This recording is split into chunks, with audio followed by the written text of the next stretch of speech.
Trump इंतजामिया की जानब से अमेरिका में मुकीम ऐसे अफगान इमिग्रेंट्स के जिनको मुल्क में क़याम के लिए आर्जी लीगल स्टेटस यानी कि टीपीएस दिया गया था को हासिल कानूनी तहफ़्फ़ुज़ ख़त्म करने का फैसला किया गया है।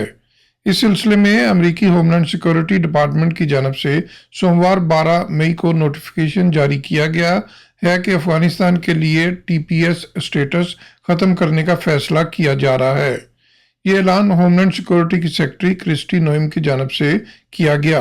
ऐलान के मुताबिक टीपीएस स्टेटस के हामिल अफगान इमिग्रेंट्स के लीगल स्टेटस की मियाद 20 मई 2025 को ख़त्म हो जाएगी और इन इमिग्रेंट से कहा गया है कि वो 14 जुलाई के बाद customs and border patrol CBP की मोबाइल ऐप के ज़रिए होमलैंड सिक्योरिटी डिपार्टमेंट को मतला करें कि वो कब अमेरिका छोड़कर वापस अपने वतन जा रहे हैं।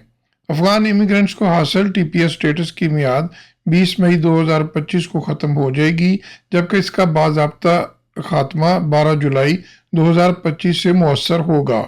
कानून के मुताबिक टीपीएस स्टेटस की मियाद ख़त्म होने से कम 70 दिन कबल सेक्रेटरी को दीगर मुतल्लका अमरीकी इदारों से मुशावरत के बाद मुतल्लका मुल्क की सूरत हाल का जायज़ा लेना होता है ताकि ये फैसला किया जा सके कि क्या टीपीएस स्टेटस बरकरार रखा जाएगा या ख़त्म कर दिया जाए। सेक्रेटरी नोएम का कहना है कि हमने अफगानिस्तान की मौजूदा सूरत हाल का अपने शराकतदारों के साथ जायज़ा लिया और अब वो यानी कि अफगानिस्तान टीपीएस स्टेटस के लिए मतलूबा म्यार पर पूरा नहीं उतरता। उन्होंने मजीद कहा कि अफगानिस्तान में सिक्योरिटी की सूरत हाल बेहतर हुई है और मईशत में इस्तेकाम आया है, जिसकी वजह से वहाँ के शहरियों की वापसी अब मुमकिन है।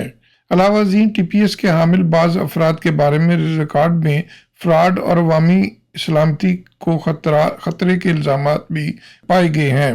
सेक्रेटरी नोएम ने अपने फैसले में US citizenship and immigration services की रिपोर्ट और महकमा खारजा से मुशावरत को बुनियाद बनाया है।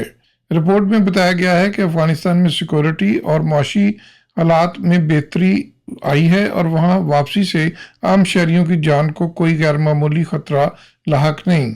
सेक्रेटरी नोएम ने यह भी करार दिया कि अफगान शहरियों को आर्जी तौर पर अमेरिका में रहने की इजाज़त देना कौमी मफाद के खिलाफ है। Mohsin Zaheer, New York. Forget to like, comment and subscribe.